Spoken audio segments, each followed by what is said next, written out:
A Calgary lawyer says anti-bullying bylaws may be no stronger than the paper they're written on.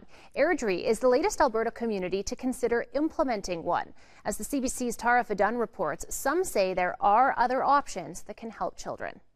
Issuing a ticket for bullying may or may not be an effective response. Jim Conway has been a criminal youth lawyer for 20 years, and he's seen a lot of bullying cases lead to charges under the criminal code. You've got extortion, you've got intimidation, you've got criminal harassment, you've got assault, you even have robbery. That's why he questions the legality of municipal anti-bullying bylaws, something he says falls under federal and provincial jurisdiction. And so that's often an avenue for attack that a criminal lawyer may use if they were defending someone charged with that kind of offense.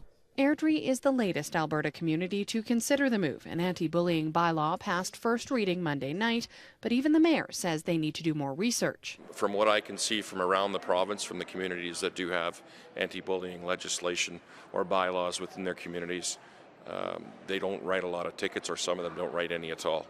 The province's new Education Act also deals with bullying, and at the Premier's conference in Winnipeg, Alison Redford says she's looking at implementing BC's new online reporting program aimed at making it easier for kids to come forward. The important thing about this, though, is that it's not an app that you load onto your iPhone because kids don't want to have a Fink app on their iPhone.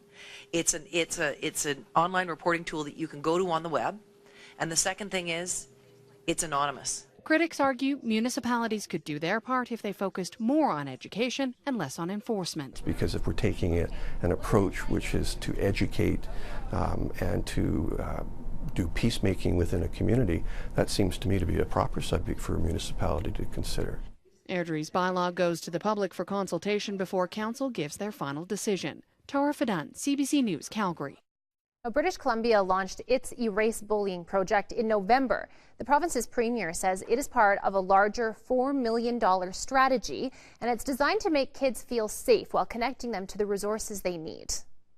An online reporting tool in real time that allows students to report incidents of bullying, name the perpetrator and the victim, and do it anonymously, describe the event and the time of the event. If necessary, it immediately 911 and emergency personnel would be notified. School personnel would be notified immediately as well.